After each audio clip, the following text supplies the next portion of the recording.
各位朋友，尤其是有长辈持美国绿卡或正在为父母规划养老的，请务必留意。近期，美国移民局吊销绿卡的案例显著增多，不少是华人长辈，原因往往并非犯罪，而是无意中踩了常见误区。绿卡对许多家庭是多年心血，以为可以安心养老或中美往返，但如今规则已变，移民局系统全面升级，能更细致核查两地生活、财务等痕迹。过去大家都这么做的做法，现在可能严重危及身份，这绝不是吓唬人。就在最近，周时安听说一位粉丝朋友的父亲，一位持绿卡很多年的老先生，在纽约肯尼迪机场入境时，直接被请进了小黑屋，盘问了4个多小时。最后人虽然出来了，可绿卡被当场扣下，后面还得去移民法庭听证。原因仅仅是他无意中触犯了今天要讲的7个致命坑中的一个，就是那种典型的候鸟生活，常年住在中国、美国这边却找不到什么像样的生活痕迹。更让人担心的是，像这样因为是不是真住这里被怀疑，最终绿卡出问题的案例，现在越来越多了。今天要说的这7个坑，尤其对于60岁以上长辈，有7个常见陷阱需警惕，他们常被包装成省钱、省事或老经验，极易让人不知不觉中违规。为避免身份突然失效，晚年陷入困境，那么今天银铃智囊的这份提醒，请你务必看完，也一定要转给身边有绿卡的亲友。咱们先说第一个坑，这也是误解最深、流传最广的一个。周时安管它叫打卡族的自我安慰。很多长辈，包括不少子女，都错误地认为绿卡吗？只要我没干坏事，每半年或每年回美国打1次卡，哪怕只入境待1、2周，就能证明我还想要这个身份，移民局就拿我没办法。甚至还有所谓的6个月传说，以为离开美国不超过半年就万事大吉。我告诉大家，这种想法在现在的环境下，不仅仅是过时，简直是在赌运气。大家一定要搞清楚一个根本道理，绿卡的英文是 Permanent Resident Card。重点是 permanent 永久和 resident 居民，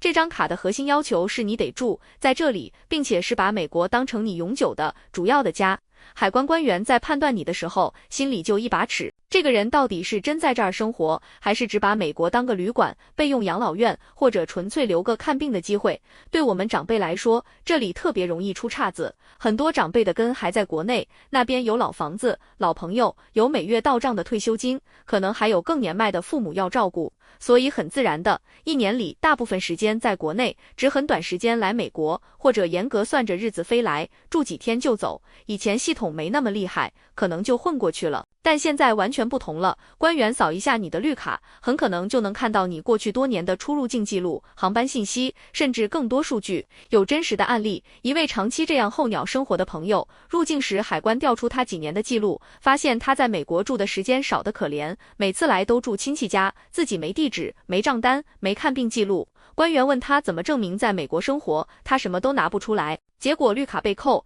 要求他限期提交证明，否则就要取消身份。可能有人想，我在美国买了房，这总行了吧？还真不一定。移民局有过判例，有华人长辈在美国有房产，但房子常年空着，物业费从国内汇款交，自己很少来住，最后依然被认定是放弃了居住意图。因为移民局要看的不是你有没有财产，而是你有没有生活的样子。那什么才是生活的样子呢？它不是房产证，而是每月有你名字的水电煤气账单，是看你有没有去社区的老年中心参加活动，是你有没有固定的家庭医生，有没有定期的就诊记录，甚至是你有没有在美国养宠物，有没有超市的会员卡消费记录，药店的买药单子，这些零零碎碎的生活痕迹，比光秃秃一张绿卡有说服力的多。周时安听过太多这样的例子，长辈被海关问到住哪儿，答住儿子家，问平时干什么，答帮带孩子。这听起来很合理，但在移民官看来，这只能证明你是来探亲的短住客人，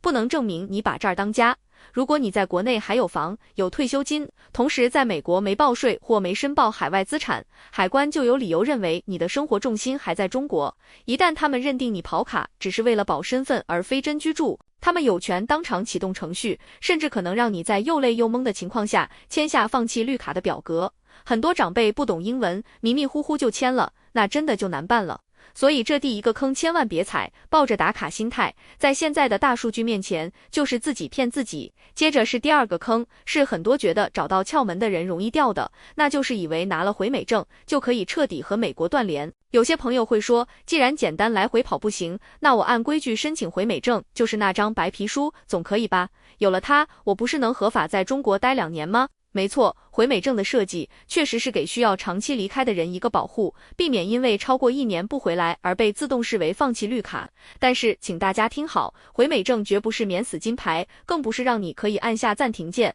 然后在美国社会里完全消失的护身符。不少长辈一拿到回美证就觉得这2年稳了，于是把美国的房子退了租，银行账户清空或关闭，手机停机，驾照过期也不管，整个人好像从美国蒸发了一样，彻底回国生活。等到2年快到了，再拿着回美证回来，这时候问题就来了。回美证能解释你人为什么不在，但它解释不了你为什么切断了和美国的所有联系。移民官员会想，在你离开的这段时间里，你是不是还保持着随时回来生活的意愿和能力？如果你在美国连个收信的固定地址都没有，或者只是个挂靠的地址，如果你这2年根本没报税，如果你主要资产都转到了海外，那么海关完全有理由怀疑你申请回美证不是为了处理暂时的事务，而是在利用它拖延时间。实际上，你已经不把美国当永久的家了。有真实的案例，一位长辈拿了回美证后彻底回国，等快到期入境时，虽然证件有效，但海关查不到他这2年在美国的任何生活痕迹和报税记录。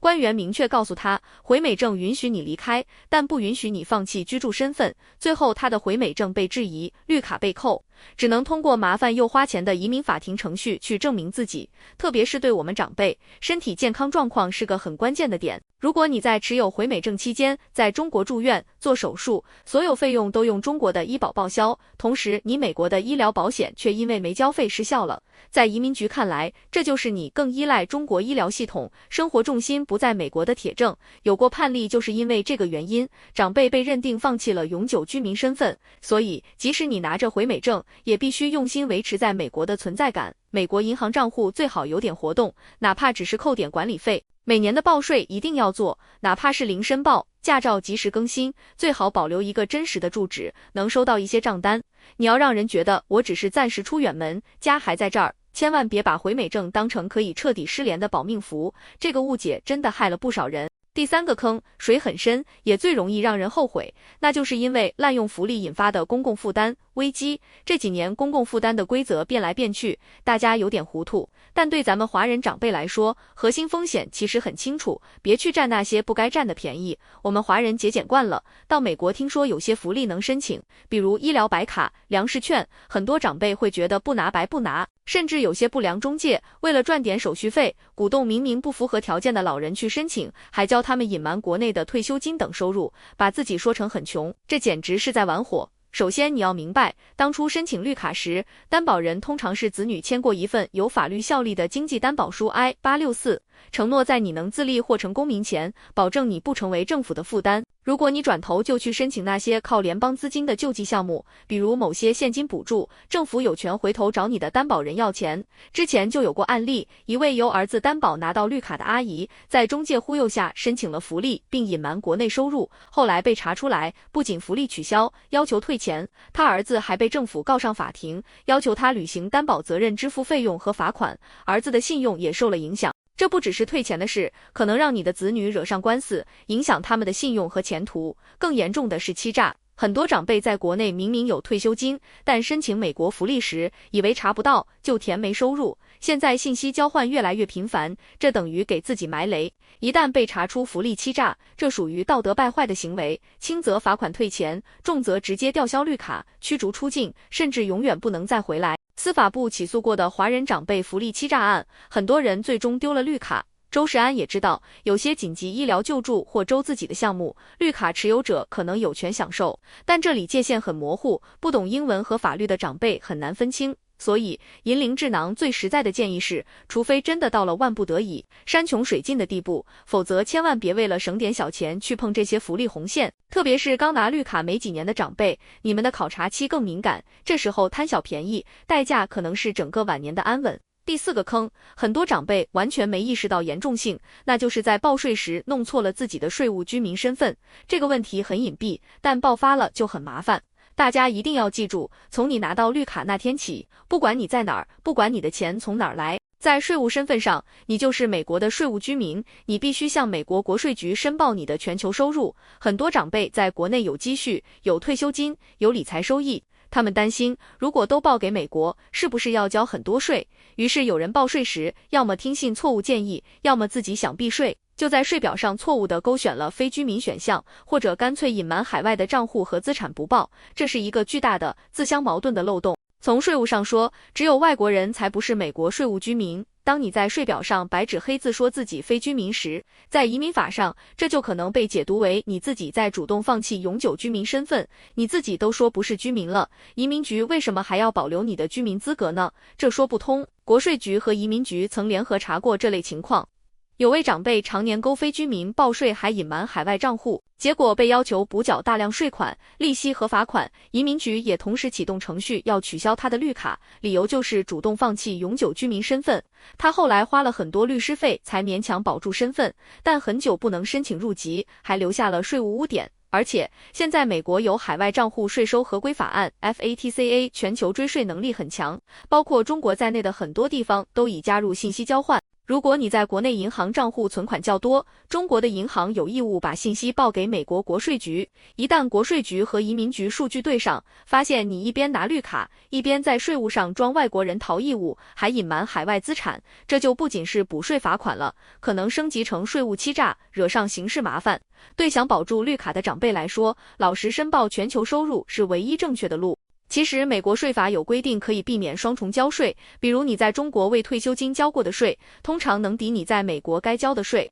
老实申报下来，很多时候要补的税并不多，但性质就变成了守法。根据专业经验，诚实申报的人最终要补的税通常不多，但隐瞒被抓的，平均罚款很高，还可能丢掉绿卡，真正是捡了芝麻丢西瓜。第5个坑是关于日常行为和轻微犯罪的认知差距。这个坑特别冤，因为很多长辈根本不知道自己某些行为在美国算违法。在我们习惯的环境里，有些事可能只是没注意，小事，但在美国法律眼里，这就是犯罪。最常见的是超市购物，年纪大了记性不好，有时候手里拿了个小东西忘了放进购物车，或者不小心把没付钱的商品放进了自己包里，出门时被拦住。在国内可能补个钱，说声对不起就算了，但在美国这算商店盗窃，一旦店员报警，警察来做记录，按手印，这就有了犯罪记录。在移民法里，盗窃属于涉及道德败坏的罪行。虽然一次小额盗窃可能不会直接导致绿卡被吊销，但它会成为你申请入籍的大障碍，而且你出境再回来时，海关看到这个记录，有权严加盘问，甚至拒绝你入境。有案例显示，一位绿卡持有者因疏忽未付款留下案底，后来出境返美时，在机场被长时间扣留盘查。虽然最后放行，但官员明确警告，这记录会影响他未来入籍，如果再犯，可能启动遣返。另一个雷区是家庭纠纷，中国人讲家丑不外扬，但在美国，邻居很容易报警，夫妻吵架声音太大，或者管教孩子时有轻微肢体接触，一旦邻居报警，警察会非常严肃处理家暴。哪怕只是推搡或言语威胁，留下家暴记录，在移民法上就是极其严重的问题，几乎必然导致绿卡被吊销并面临遣返。有对华人老夫妻因争吵被报警，警察看到妻子手臂有红肿，其实是碰伤，就给丈夫留了家暴案底，移民局随后就启动了吊销绿卡的程序。还有个容易忽视的是酒驾，有些长辈觉得喝点啤酒开车没事。在美国，即使单次酒驾通常不直接算道德败坏罪，但如果有多次记录或酒驾导致事故受伤，移民局完全可以以威胁公共安全为由启动遣返程序。所以，各位长辈在美国生活，一定要入乡随俗，改掉一些随意的习惯，学会管理情绪，严格遵守规则，购物仔细点，付款核对清，家庭矛盾好好沟通，别大声吵，喝了酒就绝对别开车，别让一时不小心毁了整个晚年。这里也提醒子女们，平时多给父母讲讲这些基本法律常识，很多长辈不是故意的，是真不知道。第6个坑是个行政手续上的死角，叫忘了更新地址导致自己被判决。这听起来好像没什么，不就是搬家没告诉移民局吗？但这恰恰是很多麻烦的起点。美国法律规定，所有非公民包括绿卡持有者，搬家后10天内必须填 AR11表格通知移民局新地址。很多长辈跟着子女搬或者换城市，根本不知道这规定。平时没事还好，一旦移民局有重要事找你，比如绿卡更新通知、案件补材料通知，甚至法庭传票，他们只会按系统里就地址寄信。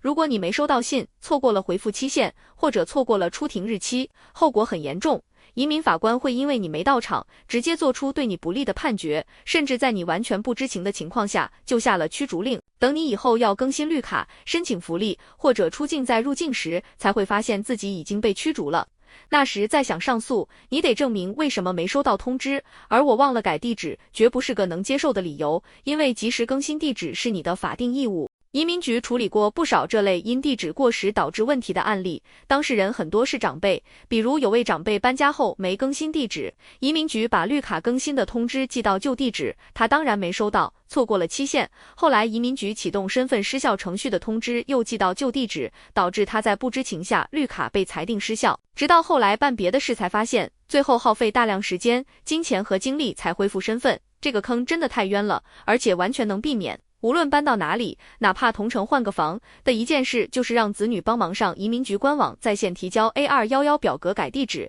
子女们也要多提醒父母，把这当成搬家后头等大事。同时，建议保存好更新成功的截图或确认信。另外，尽量用自己真实住的地址，别用挂靠的或律师地址，以确保能收到所有官方信件。最后，这第7个坑是绝对的高压线，一碰就完，那就是不小心参与了投票。在美国，投票权是公民的专属权利，但在一些日常场合，比如办驾照或某些服务时，工作人员可能会顺口问你要登记成选民吗？或者表格上有个小框问你是否要注册。很多长辈因为语言不通，或者看别人都勾了，自己也跟着勾式。或者在一些选举活动中，热情的拉票人员可能鼓动不太明白的老人去填表，甚至投票。请你千万记住，在法律上，非公民却进行选民登记或投票，这就构成了虚假声称自己是美国公民，这是一项极其严重的，通常不能豁免的罪。只要你留下这记录，你不仅永远别想入籍，现有绿卡也肯定保不住，人会被驱逐，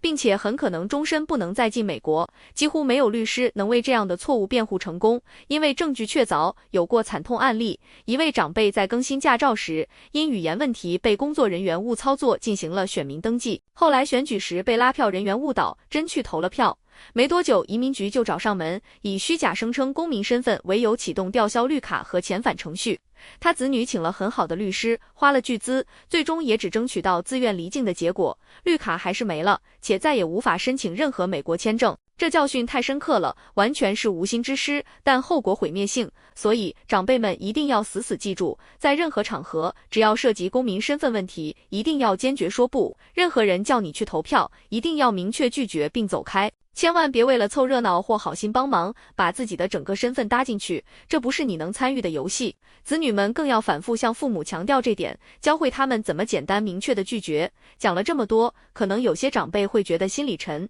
觉得这绿卡拿着怎么这么累，这么烫手。周世安想说，我讲这7个坑不是为了制造焦虑，恰恰是为了帮大家，特别是我们的父母辈，看清现在的规则，从而能过得更踏实、更安稳。美国依然欢迎移民，但他欢迎的是诚实守法、真正愿意在这里生活的人。这7个坑：居住上的误解、对回美证的误用、福利的滥用、税务身份的错误、日常行为的失当、地址更新的疏忽，以及投票这个高压线，每一条都是前人以沉重代价换来的教训。对我们60岁以上的长辈来说，来到一个语言不通、规则陌生的地方本已不易，我们更不能因为信息不通或老习惯，让自己陷入风险。拿到绿卡只是的一步，守住绿卡，过上合规安心的生活，才是一辈子要用心经营的功课。银铃智囊真心希望每一位看到这里的子女都能耐心把这些讲给父母听，每一位长辈都能把这些要点记在心里，别怕麻烦，报税找专业的。搬家记得填表改地址，看不懂的文件千万别乱签。在美国，最大的福气就是一份安稳与合规。让我们最后回顾一下7个核心点。第一，别靠打卡混日子，要留下真实生活痕迹。第二，回美证不是万能盾牌，别切断与美国的联系。第三，谨慎对待福利，别让自己成公共负担。第四，老实申报全球税务，别错选非居民。第五，严格遵守当地法律，避免任何犯罪记录。第六，搬家后10天内务必通知移民局。第七，绝对不要参与投票，远离公民权利红线。这7点，每一点都连着你的绿卡安全，务必要牢记。如果今天银龄智囊的这份指南能让你有点收获，帮你或家人避开哪怕一个潜在的风险，那就值了。请你一定把它分享到家庭群、朋友群，让更多华人家庭看到，让我们在海外的日子少一份担心，多一份安心。如果你还有关于绿卡或移民生活的问题，欢迎向我们提问。最后，恳请大家关注银龄智囊，这里是你们值得信赖的海外生活智囊团。关注我们，让我们陪你在异国他乡走得更稳、更安心。我们下期再见。